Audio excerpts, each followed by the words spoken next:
toda a comunidade participa, fica bom. O problema é quando não tem participação. Foi preciso uma intervenção forte em quase todos os vereadores da Câmara, né, levando documentos, mapas, textos, tentando explicar para os vereadores qual era o significado dessa proposta e o que a gente estava propondo. Eu estou aqui há 20 anos, nós nunca vimos participação tão grande e tão qualificada. O que a gente fez? Um mapa de uso e ocupação do solo para entender, pelo menos nesse perímetro da ZEU, como é que se dá a questão de uso e ocupação do solo.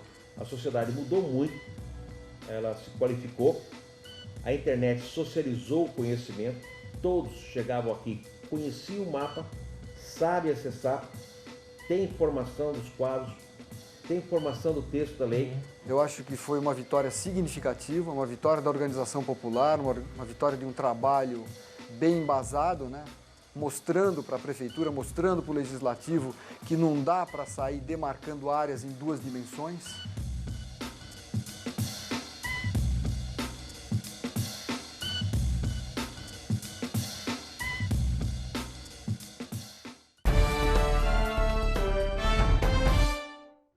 Olá, seja bem-vindo a mais uma edição do Apartes Grandes Reportagens, o programa que mostra os bastidores da revista Apartes, que é uma publicação da Câmara Municipal de São Paulo. Hoje vamos falar da nova lei de zoneamento, que foi sancionada em março pelo prefeito Fernando Haddad. O autor da matéria que trata deste assunto está aqui comigo, Fausto Salvadori. Seja bem-vindo de volta ao programa. Muito obrigado. Fausto, para começar, o que é a lei de zoneamento e por que ela é tão importante para o crescimento da nossa cidade e também para o seu desenvolvimento econômico? O planejamento de uma cidade, dizer como uma cidade vai se comportar, o que ela vai ser, está apoiado nessas leis.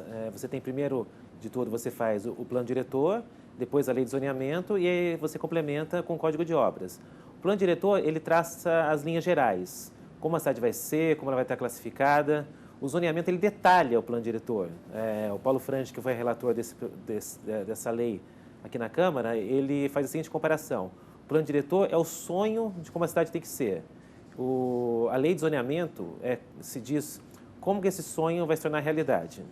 Então, o zoneamento, ele é um detalhamento, uma aplicação mais prática das regras gerais que são traçadas pelo plano diretor. O plano diretor traça mais ou menos em que áreas da cidade vai ser permitido certos tipos de construções, onde não vai ser permitido, mas em linhas gerais. O zoneamento detalha, rua a rua, né, quadra a quadra, como que isso vai se dar. E qual que é o período de vigência dessa nova lei de zoneamento? A lei de zoneamento, ela dura 13 anos, começou a valer agora, ela vai até 2029. E, Fausto, esse processo, né, de organização da lei de zoneamento, ele começou muito antes do projeto ser sancionado pelo prefeito Fernando Haddad, com grande participação, né, da população. Foram diversas audiências públicas, né? Foi um processo de participação bem intenso. Você teve 9 meses de discussões bastante amplas. Foram 48 audiências públicas com a participação de 8 mil pessoas. O site recebeu mais de 5 mil contribuições, sugestões que foram feitas, e sugestões de vários tipos. Inclusive de estudos que foram feitos por arquitetos, por advogados, que foram enviados em forma de sugestões e que muitos deles acabaram sendo incorporados ao texto da lei na sua forma final. E a cidade de São Paulo, ela deve crescer de uma forma mais vertical, não é? É uma característica das megalópolis, como São Paulo, e esse fenômeno também é visto em outras cidades, em outros países também, especialmente na Ásia, né, Fausto? Com relação ao crescimento vertical, isso é uma constatação que já fazia parte do plano diretor, de que São Paulo já é uma cidade muito espalhada e ela não seria bom se ela se espalhasse mais. O ideal seria que se ela se concentrasse mais. Então, é melhor que ela cresça para cima do que crescer para os lados. Um exemplo desse descompasso você tem no transporte. As pessoas que moram nas periferias, elas moram em locais onde só tem opção de residência. Você pega uma cidade de Tiradentes, é só prédio residencial, e elas trabalham na região central. Então, você tem esse deslocamento em massa todo dia, o transporte público, ele dá conta de um uruguai por dia que se desloca de um ponto a outro da cidade. E isso é inviável, por isso que o transporte público é tão ruim. Você vê os trens às 5 horas da manhã, as pessoas estão esmagadas como sardinha. É uma tortura que se impõe todo dia à população de São Paulo. E isso acontece, uma das razões que leva a isso é essa desconcentração da cidade, né? Essa cidade que é tão, aliás, foi ao contrário, essa concentração da cidade. Uma cidade que é tão espalhada, mas todas as oportunidades de trabalho e emprego estão num lugar só e as de moradia estão em outro. A ideia de você adensar alguns locais da cidade, fazer ela, com que ela cresça para cima em alguns locais, é permitir que nesses locais se coloquem tanto opções de moradia quanto de transporte. Tanto opções de moradia quanto de emprego. Então, aproximar emprego e moradia. Né? Com isso você tem uma cidade mais compacta, as pessoas não precisam se deslocar tanto e você tem uma vida que acaba sendo mais confortável. E o Fausto esteve com o vereador Paulo Frangi, relator da Lei de Zoneamento na Câmara Municipal de São Paulo, e com o arquiteto e urbanista Francisco Scagliuzzi. Vamos ver o que eles têm a falar sobre essa lei? Acompanhe.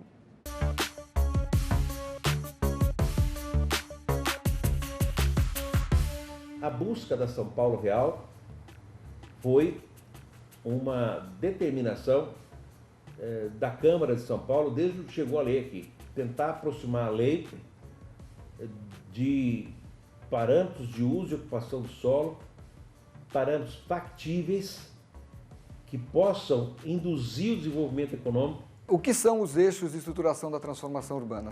São áreas onde a prefeitura propôs adensar construtivamente e populacionalmente ao longo dos eixos de transporte e ao redor das estações de trem e metrô.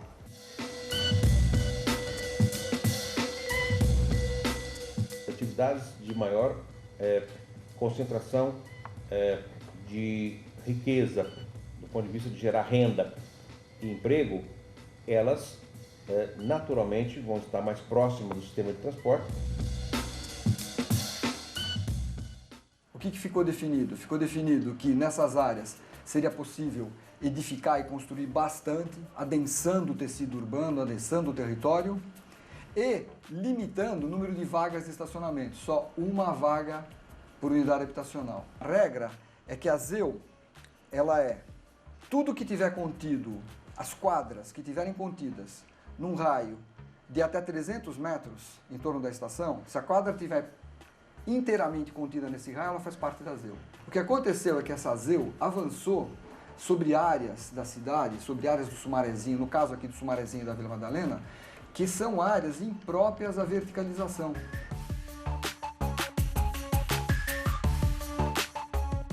Quando a gente fala em verticalização, nesse caso, o conceito inclui um forte adensamento construtivo e populacional, muito mais gente circulando pela rua. Né? Eu vou ter prédios, vou ter comércio, vou ter serviços, vou ter carro. Como é que é possível promover um adensamento onde você tem características desse tipo? Deixa o bairro desse jeito, adensa em outro local, para que adensar aqui? Onde as características de declividade e de geometria do sistema viário são completamente inadequadas. Isso o relator acatou. Ele incluiu na lei de zoneamento algo que a gente estava propondo para a Vila Madalena, ele incluiu um dispositivo que vale para a cidade toda.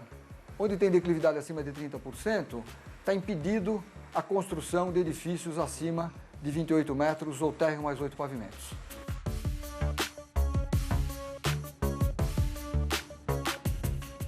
O vereador Paulo Frangi e o Francisco Fausto falaram exatamente do adensamento nos eixos de transporte público, mas quais foram os outros critérios utilizados na organização dessas zonas urbanas? Os critérios foi o de examinar a cidade. Você examina características como quem mora nessa cidade, quais são as atividades econômicas que existem. Eles se basearam muito para criar esse mapa da lei de zoneamento no mapa que eles já tinham com base nos impostos que as pessoas pagam, né? No ISSS, ISS, que é o Imposto sobre Serviços. E com isso você consegue saber mais ou menos onde estão os comércios, né? Você tem acesso à cidade real, não necessariamente a cidade legal. E a partir daí foi se estabelecendo mais ou menos as áreas onde iam ser criadas as zonas.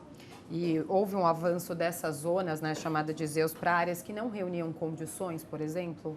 Aí vem a diferença entre o plano diretor e a lei de zoneamento. O plano diretor traça normas gerais. Uma dessas normas era, perto de onde tem transporte público, dos corredores de ônibus e das estações de metrô, você vai adensar, você vai ter mais gente morando, primeiro, para você aproximar emprego e moradia, segundo, para você usar menos carro e mais transporte público, você melhora a circulação na cidade. Com esses dois motivos, você já cria prédios mais altos, mais pessoas morando, e isso faz muito sentido. Né? Então, isso é uma regra geral. A discussão da lei de uso e ocupação de solo, que é a lei de zoneamento, vai olhar os detalhes disso. Vai olhar rua a rua, se faz sentido que aquela rua entre ou não dentro dessa regra geral. O que aconteceu nesse exemplo que a gente pegou da Vila Madalena, foi um exemplo interessante de discussão popular que levou a uma modificação na lei, foi que se percebeu que alguns locais da Vila Ângulo, do Sumariezinho e da Vila Madalena eram regiões que não eram interessantes você ter um adensamento tão grande. Né? A população que percebeu, a população de repente começou a ser procurada por gente do mercado imobiliário e falou, quero comprar sua casa, a gente vai construir um prédio gigante aqui. Você tinha áreas onde as pessoas estão tradicionalmente morando, tem pequenas regiões de casinhas, de sobrados, de vilas, onde tem uma tradição residencial de baixa classe média que vem de décadas já, de anos. E não seria tão interessante você mudar de uma hora para outra uma característica tão forte daquele bairro. Você tinha também alguns locais onde a declividade é muito grande. Começaram a construir prédios onde locais que não seria saudável você ter. Tanto que o arquiteto Francisco relatou casos de deslizamento de uma obra que começou a ser feita. Né? Em que, em alguns casos, se você constrói um prédio numa declividade muito grande, você é obrigado a colocar uma enorme parede, né? Um muro, uma espécie de subsolo exposto. E isso, do ponto de vista arquitetônico, é horrível, porque você passa um prédio que ele não tem fachada, ele não tem nada.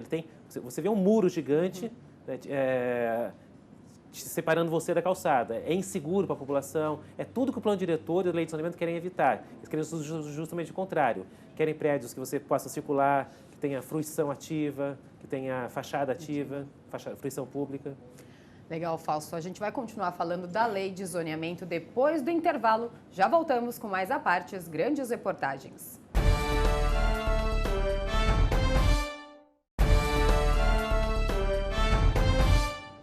Estamos de volta com o programa de TV da revista Partes. Hoje o tema é a nova lei de zoneamento. Comigo no estúdio, o jornalista Fausto Salvadori. Fausto, como foi tratado, né, o tema da criação das ZEIs, que são as zonas de interesse social? Essas zonas elas geraram um pouquinho de polêmica durante todo esse processo, né, de construção da nova lei de zoneamento. Houve muita polêmica no caso de algumas ZEIs, que são áreas destinadas a atender a população mais pobre, eram instaladas perto de gente que tinha um pouco mais de grana. E aí as pessoas não queriam ter pobre morando perto e vinham reclamar. Então, basicamente, foi essa polêmica que gerou. E em relação aos assuntos polêmicos, a gente também tem a questão, né, da preservação ambiental.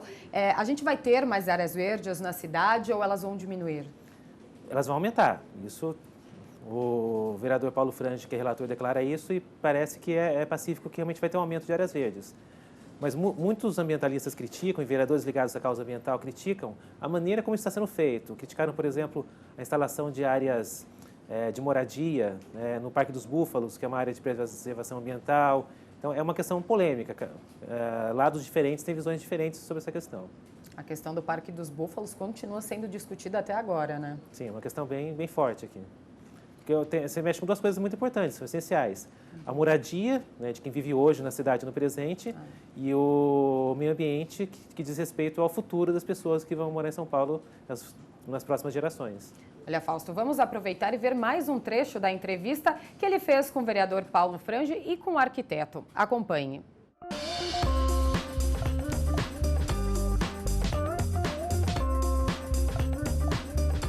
A cidade de São Paulo ficou com um lote de 20 mil metros quadrados, não pode ter lote maior do que isso.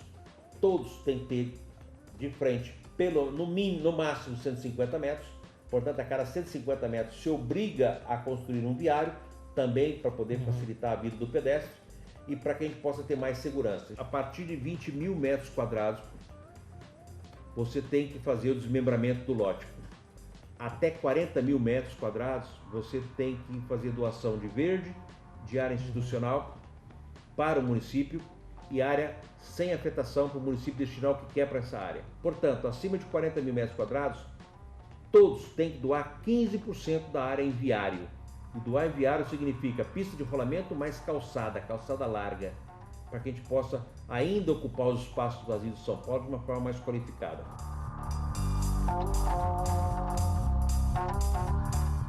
Outra situação que vai ser comum, e hoje é raro, é a ligação de prédios por passarela, que o projeto hoje passa por 2 anos, 3 anos sendo discutido entre planejamento e licenciamento. Agora é artigo de lei. O município vai apresentar uma regulamentação permitindo a ligação de prédios por passarela ou por subsolo. Quando nós saímos do Brasil, a gente encontra várias quadras interligadas com prédios da mesma atividade por passarelas. E as pessoas não têm que passar na rua. Menos farol, menos atropelamento, menos problema. A cidade de São Paulo vai se deparar com algum tipo de empreendimento que nunca foi visto no Brasil e nem na América do Sul. É o caso, por exemplo, nós permitimos que nos terminais de ônibus, metrô e trem, sobre a área do terminal, se permita construir 4 vezes essa área em termos de área construída. Nos remanescentes dessas áreas de metrô, trem e terminal de ônibus, e sobre os trilhos de manobra. Só nós perdemos essas áreas todas. Parece que o Brasil tem área demais, podemos jogar essas áreas fora. O Japão não tem e não deixa perder.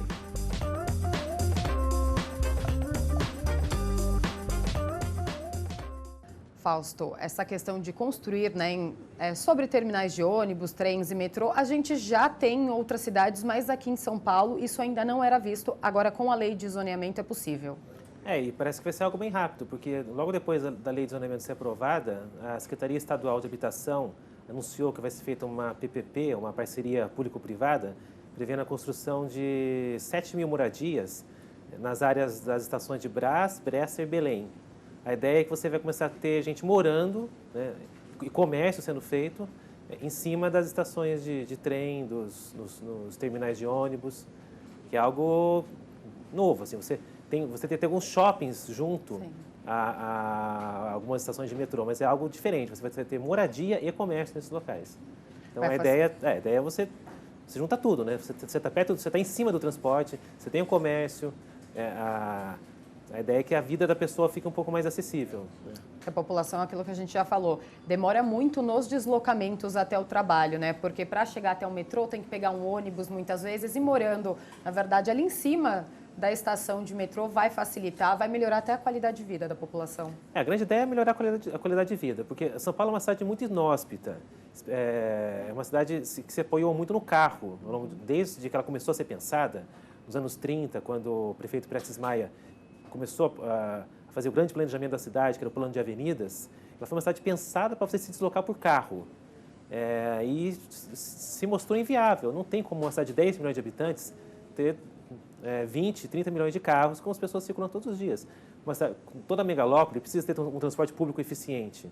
O que está se pensando é isso, você ter maneiras de deixar a população mais próxima desse transporte, usando esse transporte, e com isso ter uma vida onde ela não passe 2, 3 horas se deslocando de casa para o trabalho. E o que você achou das passarelas, né, para ligar os prédios? A gente já vê isso, como o vereador falou, em outras cidades fora do país. Aqui é pouco visto, mas agora é regulamentado, pode fazer. Ele disse que vai ser algo, deve ser aplicado com intensidade. Parece que já existe algo parecido em locais como Japão, Singapura.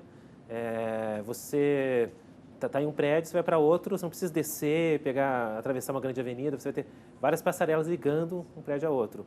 De um hospital para outro, por exemplo, esse é um exemplo que ele citou também.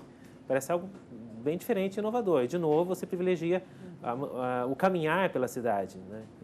Em São Paulo tem locais que você não consegue nem caminhar, locais que não foram feitos para você andar a pé. Você pega um lugar como a Berrini, que é um lugar feio, né, horrível, né? Você não consegue andar naquele lugar se você não tiver um carro. Tem vários locais de São Paulo que são assim, né?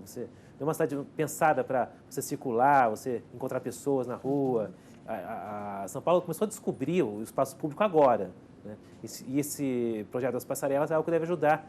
Essa é uma cidade para ser fluida, para ser não só onde você trabalha, onde você circula com pressa dentro de um carro, mas também um lugar onde você encontra pessoas, onde você pode andar a pé, de bicicleta. Olha, a gente vai fazer mais um rápido intervalo e voltamos já com mais apartes, grandes reportagens.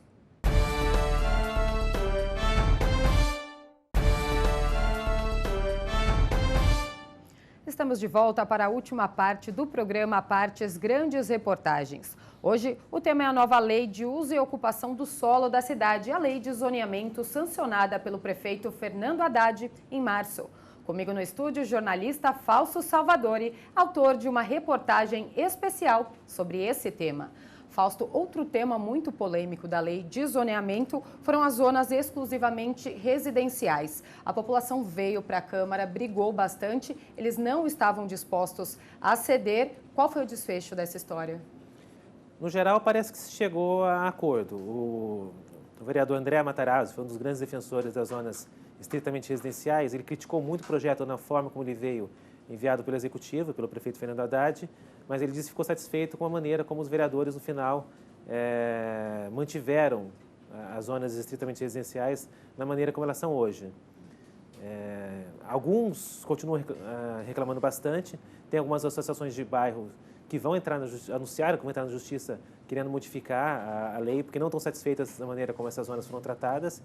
E uma questão muito polêmica, alguns comparam essas zonas estritamente residenciais a pequenos feudos dentro da cidade, como se você quisesse manter um padrão de vida elevadíssimo, habitado só por gente com muito dinheiro, como se fosse um quintal deles na cidade, onde eles viveriam no centro da cidade, como se vivesse num subúrbio de uma cidade americana. Tem essas comparações. Outros dizem que são importantes por causa do verde que existe lá, são importantes porque todas as pessoas deveriam ter direito a viver uma vida como aquela. Então, mexe com questões bem polêmicas da cidade. Eles não queriam que levasse comércio, não queria nada, né? O adensamento nessas regiões, eles brigaram bastante. Jardim Europa foi um dos bairros, né, que brigou bastante durante todo o processo. Jardim Europa, Pacaembu, a ideia é manter aquele padrão de vida dos grandes casarões, ou cidades onde você vai à noite e não vê ninguém, é praticamente um deserto, onde você vê basicamente aquelas grandes bairros de mansões habitadas pelos ricos. Queriam manter esse padrão de vida e mais ou menos foi mantido. Olha, o vereador Paulo Frange, né, relator da lei de zoneamento, comentou que a participação popular nessa lei de zoneamento foi uma das mais organizadas e mais estruturadas da história da Câmara Municipal. Como que se deu todo esse processo, essa participação tão ampla da população? Houve audiências públicas, né, foram 48, e elas se deram tanto na Câmara quanto nos bairros. Né? Houve muitas contribuições enviadas pelo site. Tudo isso foi discutido também. Havia audiências devolutivas, onde se mostrava o que tinha sido aceito ou não de sugestões, o que a população achava disso. E houve as discussões com os próprios vereadores. Muitas das associações, os grupos, faziam reuniões com cada um dos vereadores, apresentando suas questões. Então, você teve um debate bastante intenso. Aqui na Câmara a gente acompanhava. Era muita gritaria, muito barulho o tempo todo, de todo mundo torcendo para um lado, torcendo para o outro, que é o barulho que a democracia faz. A democracia é barulhenta, tem confusão, né? As ditaduras são silenciosas, as democracias têm barulho. Acompanhe agora um vídeo que mostra como a população se organizou para reivindicar mudanças na lei.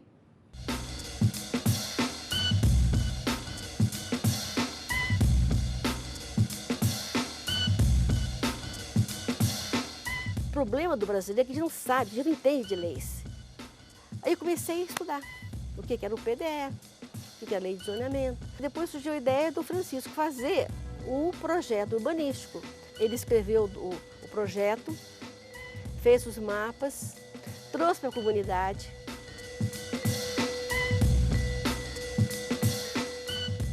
Grande parte das áreas que tinham conflitos, eles buscaram assessorias dentro da própria comunidade. Muito arquiteto, muito advogado, muito engenheiro, muita gente com muita experiência na área pública, alguns até gestores de ambientes públicos, municipais, estaduais, até federal, e trouxeram uma grande contribuição.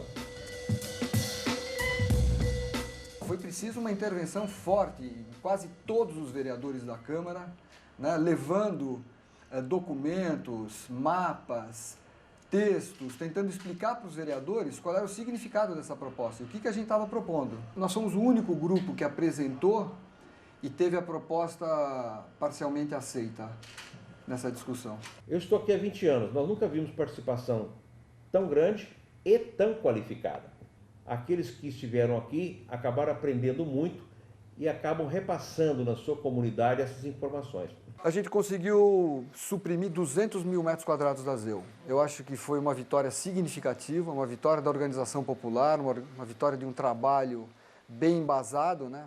Mostrando para a prefeitura, mostrando para o legislativo que não dá para sair demarcando áreas em duas dimensões. Quando a comunidade participa, fica bom. O problema é quando não tem participação.